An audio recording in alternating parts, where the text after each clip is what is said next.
नमस्कार विद्यार्थी मित्रांनो, द युनिक अकॅडमीच्या या यूट्यूब चॅनलमध्ये आपल्या सर्वांचं मनपूर्वक स्वागत. मित्रांनो, मागच्या व्हिडिओमध्ये बघितल्याप्रमाणे किंवा मागच्या व्हिडिओमध्ये ज्या विषयाची चर्चा आपण केलेली होती किंवा त्याच्यामध्ये जे डिस्कशन आपण इनिशिएट केलेलं होतं की ज्याच्यामध्ये एकूणच राज्यसेवा परीक्षा आणि या परीक्षेच्या संदर्भात आता जे पूर्व परीक्षेच्या अभ्यासाचं नियोजन आपण सगळ्यांनी सुरू करायला घेतलं असेल किंवा काही जणांच्या बाबतीत ते काही आणखी दिवसांमध्ये सुरू होईल.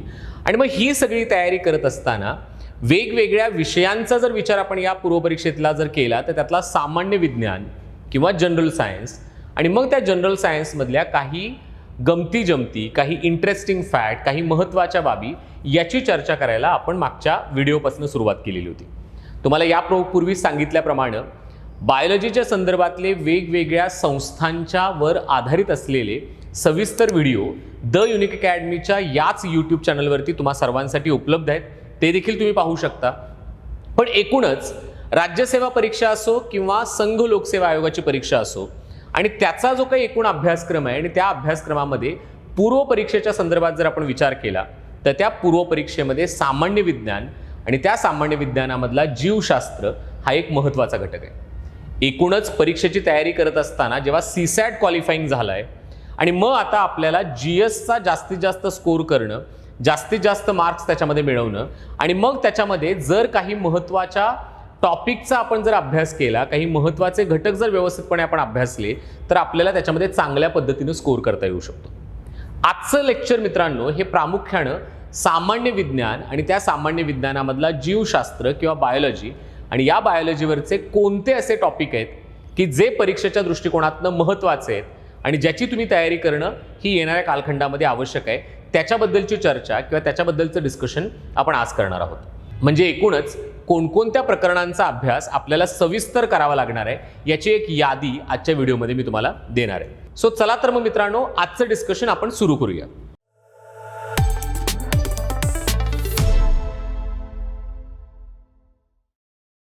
सगळ्यात सुरुवातीला ही चर्चा सुरू करत असताना किंवा एकूणच बायोलॉजीकडे जाण्यापूर्वी आपल्याला सामान्य विज्ञान आणि त्यातला जीवशास्त्र हा विषय नेमका पूर्व परीक्षेमध्ये कुठं समाविष्ट केलेला आहे हे समजून घेणं थोडं गरजेचं आहे. दुसऱ्या बाजूला आणखी एक गोष्ट किंवा आणखी एक बाब विद्यार्थ्यांच्या बाबतीत घडून आलेली आपल्याला दिसते, ती म्हणजे दरवर्षी ज्यावेळी सिलेबस संपायला येतो, ज्यावेळी शेवटची काही लेक्चर्स बायोलॉजीची सुरू असतात, त्यावेळी काही विद्यार्थी माझ्याकडे येतात आणि मला विचारतात की सर अमका तमका टॉपिक तो बायोलॉजीमध्ये येत नाही का? म्हणजे फॉर एक्झाम्पल बायोटेक्नॉलॉजी किंवा फॉर एक्झाम्पल डीएनएच्या संदर्भातल्या वेगवेगळ्या प्रकारच्या इतर ॲप्लिकेशन ओरिएंटेड बाबी ह्या आपण का डिस्कस केल्या नाहीत. आणि मग एक अडचण विद्यार्थ्यांच्या बाबतीतली जाणवते ती अशी की सामान्य विज्ञान आणि विज्ञान व तंत्रज्ञान हे जे दोन महत्त्वाचे विषय आहेत, या दोन विषयांचं महत्त्व नेमकं कुठल्या परीक्षेमध्ये आहे किंवा त्याचं विभाजन कशा प्रकारचं आहे हेच बऱ्याच विद्यार्थ्यांना माहीत नसतं. मित्रांनो, पुढे जाण्यापूर्वी एक गोष्ट नीट समजून घ्या की मुख्य परीक्षेचा अभ्यासक्रम जर आपण बघितला तर मुख्य परीक्षेमध्ये विज्ञान व तंत्रज्ञान या घटकाचा समावेश होतो आणि पूर्व परीक्षेचा जर आपण अभ्यासक्रम बघितला तर पूर्व परीक्षेमध्ये सामान्य विज्ञानाचा अंतर्भाव परीक्षा पद्धतीमध्ये किंवा एकूण अभ्यासक्रमामध्ये केलेला आपल्याला दिसून येईल. राज्यसेवा पूर्व परीक्षा किंवा या वर्षीपासून त्याला महाराष्ट्र नागरी सेवा राजपत्रित संयुक्त पूर्व परीक्षा असं म्हटलं जाईल. ही जी पूर्व परीक्षा आहे याचा अभ्यासक्रम 2013 मध्ये राज्य लोकसेवा आयोगाने किंवा महाराष्ट्र राज्य लोकसेवा आयोगाने बदलला आणि 2011चा जो यूपीएससीचा अभ्यासक्रम होता तो अभ्यासक्रम पूर्व परीक्षेसाठी ॲज इट इज एमपीएससीने लागू केला. आणि मग त्या अभ्यासक्रमाचं मराठी ट्रान्सलेशन जर आपण बघितलं तर त्याच्यामध्ये सगळ्यात शेवटचा जो घटक आहे ज्याचं नाव आहे सामान्य विज्ञान.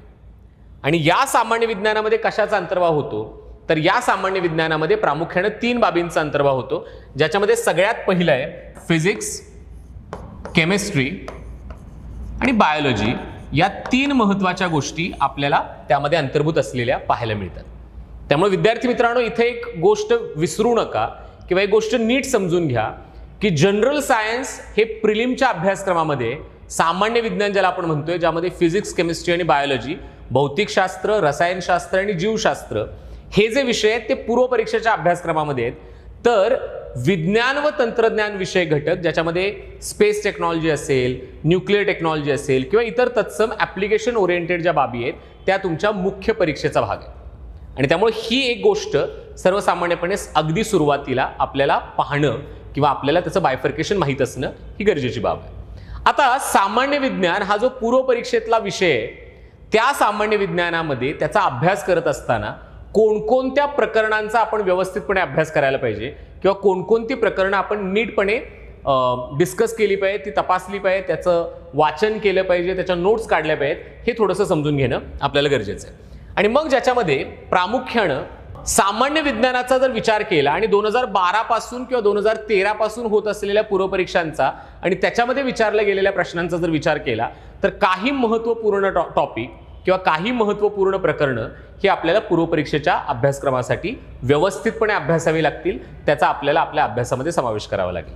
आणि मग ही प्रकरणं कोणती आहेत? इथं आणखी एक गोष्ट नीट समजून घ्या की राज्यसेवा पूर्वपरीक्षा आणि संघ लोकसेवा आयोगाची पूर्वपरीक्षा याचा अभ्यासक्रम समान आहे किंवा सिमिलर आहे. आणि मग बऱ्याच वेळा विद्यार्थ्यांचं एक कन्फ्युजन हे होतं की कंबाईनच्या एक्झाम्स आणि राज्यसेवेचा सिलेबस किंवा राज्यसेवेची परीक्षा आणि त्याच्यातले टॉपिक याच्यात बऱ्याचदा गफलत होते. राज्यसेवेमध्ये विचारले जाणारे प्रश्न आणि त्या प्रश्नांचे एकूण जर स्वरूप बघितलं तर थोडंसं आपल्याला काही प्रकरणांचा क्लिष्टपणे किंवा काही प्रकरणांचा सविस्तरपणे अभ्यास करणं ही एक महत्त्वाची बाब आहे. आणि मग ज्याच्यामध्ये सगळ्यात पहिला टॉपिक जो आपल्या सिलेबसमधला आहे तो म्हणजे cell structure and cell division किंवा पेशी रचना आणि पेशींचं विभाजन, ज्याच्यामध्ये मायटॉसिस असेल, मायोसिस असेल, या पद्धतीने जे काही विभाजन होतं आणि मग जे काही सेल डिवाइड केली जाते किंवा सेल डिवाइड होतात, ज्याच्यामध्ये सोमॅटिक सेल्स असतील किंवा गॅमेटिक सेल्स असतील, स्पर्मेटोजेनेसिस किंवा oogenesis ज्या गॅमेटोजेनेसिसमध्ये येतात आणि उर्वरित सगळ्याच्या सगळ्या सोमॅटिक सेल्स आणि ज्याचं मायटॉसिसनं होणारं विभाजन किंवा एकूणच जर आपण विचार केला तर त्याला ते विभाजन बघत असताना किंवा ते डिव्हिजन बघत असताना इक्वेशनल सेल डिव्हिजन या स्वरूपाच्या गोष्टी आपल्याला त्यामध्ये बघाव्या लागतात. पण तत्पूर्वी प्रामुख्यानं पेशी कशाला म्हणायचं, प्राणी पेशी आणि वनस्पती पेशी यांच्यामध्ये नेमका काय फरक असतो, पेशी का महत्त्वाच्या आहेत आणि एकूणच ही सगळी जी पेशी रचना आहे त्या संदर्भातली सविस्तर चर्चा सुरुवातीला आपल्याला करावी लागेल अँड देन आपल्याला सेल डिव्हिजनकडे जावं लागेल. त्याच्यानंतरचा नेक्स्ट टॉपिक आहे तो म्हणजे रक्ताभिसरण संस्था, ज्याला दुसऱ्या शब्दामध्ये आपण बॉडी फ्लुइड्स अँड सर्क्युलेशन असंही म्हणू शकतो. प्रामुख्यानं मानवी शरीराचा जर विचार केला तर मानवी शरीरामध्ये रक्त एक महत्त्वाची भूमिका बजावतं. आणि मग ज्यामध्ये प्रामुख्यानं रक्तातले महत्त्वाचे कॉम्पोनंट ज्यामध्ये प्लाझ्मा आणि फॉर्म्ड एलिमेंट्स, मराठीमध्ये रक्तद्रव आणि रक्तकणिका, हे महत्त्वाचे कॉम्पोनंट असलेले आपल्याला पाहायला मिळतात. आणि मग या सगळ्या कॉम्पोनंट्सचा ज्यावेळी आपण विचार करतो त्यावेळी हे सगळे कॉम्पोनंट्स काही महत्त्वाची कामं आपल्या शरीरामध्ये करतात. ज्यापैकी फॉर्म्ड एलिमेंट्स किंवा रक्तकणिकांचा जर विचार आपण केला तर त्यामध्ये RBC आहेत, WBC आहेत, प्लेटलेट्स आहेत. आणि प्लाझ्माचा जर विचार आपण केला किंवा रक्तद्रवाचा जर विचार आपण केला तर त्यामध्ये प्रामुख्यानं प्लाझ्मा प्रोटीन्स आहेत, पाणी आहे किंवा वेगवेगळ्या प्रकारचे इतर घटक आहेत. सो प्रामुख्यानं रक्ताचं वर्गीकरण किंवा ब्लडमध्ये असलेले वेगवेगळ्या स्वरूपाचे कॉम्पोनंट्स हे सगळ्यात सुरुवातीला आपल्याला पाहावे लागतात. दुसऱ्या बाजूला हे जे रक्त आहे ते रक्त काही महत्त्वपूर्ण भूमिका आपल्या शरीरामध्ये बजावतं. मग त्यामध्ये ट्रान्सपोर्टेशन फंक्शन असेल, शरीराचं संरक्षण करण्यासारखं फंक्शन असेल, शरीरातल्या विविध द्रव्यांचा सामू नियंत्रित राखणं असेल, अशी विविध प्रकारची कामं मानवी शरीरामध्ये किंवा एकूणच प्राण्यांच्या शरीरामध्ये रक्त बजावतं. दुसऱ्या बाजूला रक्ताच्या संदर्भात जर आपण विचार केला तर साधारणपणे 5 ते 6 लिटर इतकं रक्त हे मानवी शरीरामध्ये आढळतं आणि जे एका बंदिस्त रक्ताभिसरण संस्थेद्वारे प्रवाहित असलेलं किंवा सर्क्युलेट होत असलेलं आपल्याला पाहायला मिळतं. आणि म्हणून रक्ताभिसरण संस्थेच्या बाबतीत मानवी शरीराचा जर आपण विचार केला तर प्रामुख्यानं मानवी शरीरामध्ये बंदिस्त स्वरूपाची रक्ताभिसरण संस्था किंवा क्लोज्ड सर्क्युलेटरी सिस्टीम ही असलेली आपल्याला दिसून येते. आता हे जे रक्त आहे त्या रक्ताचं ट्रान्सपोर्टेशन किंवा त्याचं वहन हा एक महत्त्वाचा घटक आहे. आणि मग हे ट्रान्सपोर्टेशन करण्यासाठी हृदय नावाचा अवयव आहे आणि जो एक पंप म्हणून आपल्या शरीरामध्ये एक महत्त्वाचं काम करतो. आणि मग रक्त असेल किंवा हृदय असेल आणि मग रक्त आणि हृदय यांच्या संदर्भात निर्माण होणारे वेगवेगळ्या प्रकारचे डिसीजेस किंवा डिसऑर्डर्स, आजार किंवा व्याधी याचाही अभ्यास आपल्याला या टॉपिकमध्ये करायचा आहे. सो दुसरा महत्त्वाचा टॉपिक ज्याच्यावरती प्रामुख्याने आपल्याला लक्ष केंद्रित करणं आवश्यक आहे. तिसरा घटक आहे तो म्हणजे उत्सर्जन संस्था, एक्सक्रीटरी सिस्टीम किंवा एक्सक्रीशन.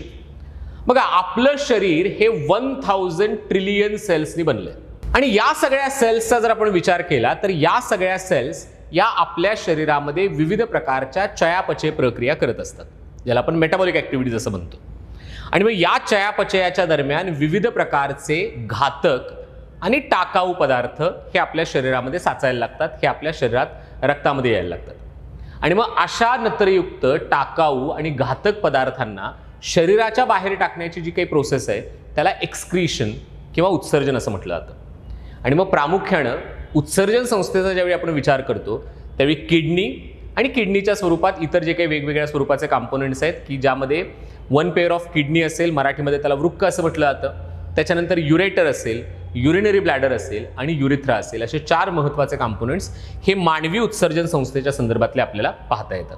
दुसऱ्या बाजूला मानवी उत्सर्जन संस्थेवरती आजपर्यंत आयोगाने जे काही प्रश्न विचारलेले आहेत त्या प्रश्नांमध्ये प्रामुख्यानं मेकॅनिझम ऑफ युरिन फॉर्मेशन किंवा युरिन नेमकं कशा पद्धतीनं तयार होतं या महत्त्वाच्या घटकाचा अंतर्भाव असलेला किंवा हा महत्त्वाचा घटक आणि त्याच्यावरती आयोगाने प्रश्न विचारलेले आपल्याला पाहायला मिळतात. तिसरा महत्त्वाचा घटक आहे तो म्हणजे अंतस्त्रावी ग्रंथी, एंडोक्राइन ग्लँड्स. मित्रांनो, मानवी शरीरामध्ये शरीरातलं जे इंटरनल एन्व्हायरमेंट आहे किंवा शरीरातलं जे काही एकूण वातावरण आहे ते नियमित राखण्याचं किंवा ते मेंटेन करण्याचं काम ह्या एंडोक्राइन ग्लँड्स करतात किंवा अंतस्त्रावी ग्रंथी करतात, ज्यामध्ये मेंदूच्या तळाशी असलेली पिच्युटरी ग्लँड असेल, ज्याला मराठीमध्ये पीयूषिका ग्रंथी असं म्हटलं जातं, आपल्या कंठाच्या समोर आणि श्वासनलिकेच्या दोन्ही बाजूला असलेली थायरॉइड किंवा औटू ग्रंथी असेल, स्वादुपिंड किंवा पॅनक्रिया असेल, किडनीच्या डोक्यावरती असलेली अधिवृक्क ग्रंथी किंवा ॲड्रिनल ग्लँड असेल, किंवा पुरुषांमध्ये आढळणाऱ्या टेस्टीज आणि स्त्रियांमध्ये आढळणाऱ्या ओव्हरीज असतील, ह्या सगळ्या एंडोक्राइन ग्लँड्स आहेत. आणि या एंडोक्राइन ग्लँड्स काही सिक्रिशन्स क्रिएट करतात, काही स्त्राव निर्माण करतात, ज्यांना हॉर्मोन्स किंवा संप्रेरक असं म्हटलं जातं. आणि मग ही संप्रेरक आपल्या शरीरामध्ये काही महत्त्वपूर्ण बदल करण्यासाठी आवश्यक मानली जातात. आणि मग या सगळ्या संप्रेरकांच्या बद्दलची चर्चा, त्याचं प्रमाण कमी अधिक जर झालं तर काय होऊ शकतं, त्याचं प्रमाण योग्य राखण्यासाठी कोणकोणत्या प्रकारच्या काळज्या घ्यायला पाहिजेत किंवा एकूणच कशा प्रकारचे डिसीजेस अँड डिसऑर्डर्स त्यातनं निर्माण होऊ शकतात, या सगळ्या बाबी आपल्याला अंतस्त्रावी संस्था या टॉपिकमध्ये बघायच्या. मित्रांनो, बायोचा विचार ज्यावेळी आपण करतो त्यावेळी बायोमधला सगळ्यात अवघड जर टॉपिक कुठला असेल तर मी असं मानतो की अंतस्त्रावी संस्था किंवा एंडोक्राइन ग्लँड्स आणि नर्वस सिस्टीम किंवा चेतासंस्था हे बायोतले थोडे टफ टॉपिक आहेत. ते टफ का आहेत तर याचं कारण त्याच्यामध्ये असलेली नावं, त्या संप्रेरकांची नावं आणि बऱ्याच नावांना पर्यायी मराठी नावं नसणं हे त्याचं एक महत्त्वाचं कारण आहे. आणि त्यामुळे जर समजा या संकल्पना व्यवस्थित समजावून घेतल्या आणि ती नावं जर व्यवस्थित लक्षात ठेवण्याचा, पाठ करण्याचा, लिहून काढण्याचा जर प्रयत्न केला तर या 2 टॉपिकसारखे इंटरेस्टिंग टॉपिक देखील कुठलेच नाही आहेत. जरी एका बाजूला ते अवघड असले तरी त्याचा अभ्यास जर व्यवस्थितपणे आपण जर केला तर ते इंटरेस्टिंग असलेले देखील आपल्याला पाहता येतील. त्याच्यानंतर नेक्स्ट आहे ते म्हणजे प्रजनन किंवा पुनरुत्पादन, रिप्रोडक्टिव्ह सिस्टीम. आणि मग ज्यामध्ये male reproductive system, female reproductive system किंवा सजीवांचा विचार जर केला तर वनस्पतींमधलं प्रजनन आणि प्राण्यांमधलं प्रजनन या स्वरूपाच्या बाबी आपल्याला त्यामध्ये बघाव्या लागतात. नेक्स्ट आहे अस्थि संस्था, ज्यालाच आपण स्केलेटल सिस्टीम असंही म्हणतो. मानवी शरीरामध्ये 2 प्रकारच्या अस्थी प्रामुख्याने आपल्याला पाहायला मिळतात किंवा एकूणच जर अस्थि संस्थेचा जर विचार केला तर 2 प्रकारची स्केलेटन आपल्याला पाहायला मिळतात. त्यातलं एक आहे दॅट इज बाह्य कंकाल किंवा एक्झोस्केलेटन आणि दुसरं आहे ते म्हणजे अंतःकंकाल किंवा एंडोस्केलेटन. एक्झोस्केलेटनमध्ये काय येतं तर प्रामुख्यानं नख किंवा केस हे एक्झोस्केलेटनचा किंवा बाह्य कंकालाचा भाग आहे. तर मग एंडोस्केलेटनमध्ये काय येतं तर आपल्या शरीरातली 206 हाडं आणि कार्टिलेज यांच्यापासून एंडोस्केलेटन बनले. आणि मग ती सगळी हाडं किंवा त्या सगळ्या अस्थी यांचा अभ्यास आपल्याला अस्थि संस्थेमध्ये करायचा आहे. आणि त्याचबरोबर या अस्थी जोडणारे जे सांधे आहेत किंवा ज्याला आपण जॉईंट्स असं म्हणतो त्याचाही अभ्यास आपल्याला अस्थि संस्थेमध्ये करावा लागतो. नेक्स्ट आहे वेगवेगळ्या प्रकारचे विकार किंवा व्याधी. मग त्यामध्ये संसर्गजन्य आजार असतील, असंसर्गजन्य आजार असतील, यांची चर्चा आपल्याला करावी लागते. प्राण्यांचं वर्गीकरण हा एक घटक त्यामध्ये महत्त्वाचा आहे, पण मी असं तुम्हाला सजेस्ट करेन की 9वी और 10वीच्या स्टेट बोर्डमध्ये दिलेला जो काही घटक आहे किंवा त्याच्यात दिलेलं जे काही सजीवांचं वर्गीकरण आहे ते थोडंसं व्यवस्थित बघून घ्या. याचं कारण एक तर याच्यामध्ये बऱ्याचशा बाबी पाठांतराच्या किंवा बऱ्याचशा फॅक्च्युअल अशा स्वरूपाच्या आहेत आणि एकूण आतापर्यंतच्या राज्यसेवा परीक्षांचा जर विचार केला तर त्याच्यामध्ये विचारलेले गेलेले प्रश्न आणि त्या अनुषंगाने याची तयारी यावरती आपण थोडासा त्या पद्धतीनं भर दिला पाहिजे. नेक्स्ट आहे पाचन संस्था आणि त्या पाचन संस्थेच्याच अनुषंगानं न्यूट्रिशन किंवा पोषण द्रव्ये हा एक महत्त्वाचा टॉपिक आपल्याला त्यामध्ये दिसून येतो की ज्याच्यामध्ये प्रामुख्यानं आपण जे काही अन्न ग्रहण करतो त्या अन्नाचं वर्गीकरण जेव्हा आपण करतो तेव्हा प्रामुख्यानं रासायनिक घटकानुरूप त्या अन्नाचं वर्गीकरण आपल्याला करता येतं आणि ज्याच्यामध्ये कर्बोदक, प्रथिनं, मेद पदार्थ, जीवनसत्व आणि क्षार, इंग्रजीमध्ये carbohydrates, proteins, fat, vitamins and minerals असे 5 महत्त्वाचे घटक आहेत की जे आपल्या शरीरामध्ये वेगवेगळ्या प्रकारच्या ऊर्जासाठी असेल किंवा संरक्षणासाठी असेल किंवा एकूणच विविध प्रकारची कार्य ही आपल्या शरीरामध्ये करून घेण्यासाठी असेल. सो त्या पोषण द्रव्यांची आपल्याला आवश्यकता असते आणि मग या पोषण द्रव्यांचा वापर करून आपल्या शरीरामध्ये पाचन क्रिया घडते. ती पाचन क्रिया नेमकी कशा पद्धतीने घडणार आहे याची चर्चा किंवा या कन्सेप्च्युअल क्लॅरिटीज तुम्हाला असायला पाहिजेत. त्याच्यानंतर महत्त्वाचे शास्त्रज्ञ जे तुमच्या पाठ्यपुस्तकात आहेत त्याचा तुम्ही विचार करू शकता आणि काही ज्ञानेंद्रिय आणि त्यांचं महत्त्व, सेन्सरी ऑर्गन्स ज्याला आपण म्हणतो की ज्यामध्ये आपली जी काही सगळी ज्ञानेंद्रिय आहेत ज्यामध्ये मानवी डोळा असेल, कान असेल, त्वचा असेल, जीभ असेल किंवा नाक असेल, हे जे काही सेन्सरी ऑर्गन्स आहेत या सेन्सरी ऑर्गन्सचं कार्य, त्यांची एकूण फंक्शनॅलिटी आणि त्याच्यावरती आधारित वेगवेगळ्या प्रकारचे ज्या काही गमती जमती ज्याला आपण म्हणतोय किंवा जे काही इंटरेस्टिंग बाबी आपण म्हणतोय की ज्याच्यामध्ये प्रामुख्याने जर विचार आपण केला तर आपले जे काही सेन्सरी ऑर्गन्स आहेत त्यांच्यामध्ये एक महत्त्वाचा गुणविशेष आपल्याला आढळतो तो म्हणजे सेन्सरी ॲडॅप्टेशन्स. म्हणजे आपली त्वचा असेल, जीभ असेल, कान असेल, नाक असेल, हे काही प्रमाणात ॲडॅप्टेशन्स करतात, मात्र आपला डोळा ॲडॅप्टेशन करत नाही. आणि या ॲडॅप्टेशनचं इंटरेस्टिंग उदाहरण जर द्यायचं झालं तर तुम्ही अभ्यासिकेमध्ये ज्यावेळी अभ्यास करत बसताय किंवा अभ्यास करत आहात त्यावेळी आजूबाजूला असणारे वेगवेगळ्या स्वरूपाचे आवाज, नॉइजेस, हॉर्नचे आवाज असतील, पेपरची पानं उलटण्याचे आवाज असतील, चालण्याचे आवाज असतील, कुजबुजण्याचे आवाज असतील, या सगळ्या आवाजांना आपण बाजूला सारतो आणि आपण त्या पुस्तकामध्ये लक्ष देऊन अभ्यास करू शकतो. हे एक प्रकारचं कानांनी केलेलं ॲडॅप्टेशन आहे. ते सगळेच जर आवाज आपल्याला जर रजिस्टर व्हायला लागले तर आपण फोकस करू शकत नाही किंवा आपण कॉन्सन्ट्रेट करू शकत नाही. सो या सगळ्या बाबी आणि या सगळ्या गोष्टींचा जर विचार आपण केला तर प्रामुख्यानं बायोलॉजी हा एक इंटरेस्टिंग टॉपिक आहे. त्याचा इंटरेस्टिंग वेमध्ये आपण अभ्यास जर केला, त्या कन्सेप्ट जर समजावून घेतल्या, त्या जर संकल्पना व्यवस्थितपणे आपण अभ्यासल्या तर तो विषय सोपाही जातो. अडचण एवढीच आहे की काही शब्द आणि त्या शब्दांचे अर्थ, काही शब्द इंग्रजी आहेत आणि ते समजून घ्यायला आपल्याला अडचणी येतात आणि त्यामुळे हा विषय अवघड वाटायला लागतो. आयोगाच्या गेल्या काही वर्षातल्या प्रश्नपत्रिका जर आपण बघितल्या तर एक गोष्ट आपल्याला निदर्शनास येते ती म्हणजे आयोगानं याच्यावरती विचारलेले प्रश्न हे ॲप्लिकेशन ओरिएंटेड आहेत आणि त्यामुळे तयारी करत असताना विद्यार्थी मित्रांनो तुम्हाला कन्सेप्ट समजावून घेणं, कन्सेप्च्युअल क्लॅरिटी करणं ही एक महत्त्वाची बाब आहे. सो बेसिकली काय तर कन्सेप्च्युअल क्लॅरिटी किंवा संकल्पनात्मक स्पष्टता ही सामान्य विज्ञानामध्ये आणि प्रामुख्याने बायोलॉजीमध्ये आपल्याला आवश्यक आहे. आणि मग ही करत असताना बऱ्याच वेळा आपली जी संदर्भ साहित्य आहेत किंवा जे रेफरन्सेस आहेत ते योग्य निवडलेले असणं आणि त्यातून त्या संकल्पना स्पष्ट होत आहेत का याच्यावरती भर दिलेलं असणं हे महत्त्वाचं आहे. आणि मग ज्यासाठी प्रामुख्याने जर आपण विचार केला तर संदर्भ साहित्याचा विचार करत असताना सगळ्यात पहिलं बेसिक संदर्भ साहित्य आहे ते म्हणजे 8वी ते 12वी पर्यंतची पाठ्यपुस्तकं किंवा NCERT. बघा मी इथं किंवा असा शब्द वापरतो. आयदर तुम्ही NCERT करा किंवा आयदर तुम्ही स्टेट बोर्ड करा, दोन्ही नाही. कारण तुम्ही जर गेल्या काही वर्षांमधली जर पाठ्यपुस्तकं बघितली तर ती अत्यंत चांगल्या पद्धतीनं डेव्हलप केलेली किंवा चांगल्या पद्धतीनं निर्माण केलेली आपल्याला पाहायला मिळतील. सो ती पाठ्यपुस्तकं जरी तुम्ही वाचत असाल तरी चालणार आहे, परंतु एक गोष्ट या ठिकाणी लक्षात घ्या की ती 12वी पर्यंतची आपल्याला करायची. कारण एंडोक्राईन ग्लँड सारखा टॉपिक असेल, मेकॅनिझम ऑफ युरिन फॉर्मेशन सारखे काही घटक असतील की ज्याच्यावरती आयोगानं प्रश्न विचारलेले आहेत, त्याचा जर विचार आपण केला तर आपल्याला 10th पर्यंतच्या पुस्तकांमध्ये ते कव्हर होत नाही. त्यामुळे 12वी पर्यंतची पुस्तकं आपल्याला बघावी लागतात. तर इथे एक अडचण काय आहे की मला ह्याची खात्री आहे की तुमच्यापैकी बहुतांश विद्यार्थी हे मराठी मीडियम बॅकग्राऊंडचे आहेत आणि मग त्यांना थोडेसे 11th आणि 12th पुस्तकं जर बघितली तर जी इंग्रजीमध्ये असतात आणि ते जड जाऊ शकतं. आणि मग याला एक पर्याय आहे तो म्हणजे ICSE सिलॅबसचं बायोलॉजीचं 10वीचं पुस्तक जे अनिता प्रसाद या लेखिकेने लिहिलेलं आहे, की जे अतिशय साध्या सिंपल सोप्या भाषेमध्ये, जरी इंग्रजी असलं तरी सिंपल वेमध्ये तुम्ही त्याच्यातनं त्या कन्सेप्च्युअल क्लॅरिटी करू शकता.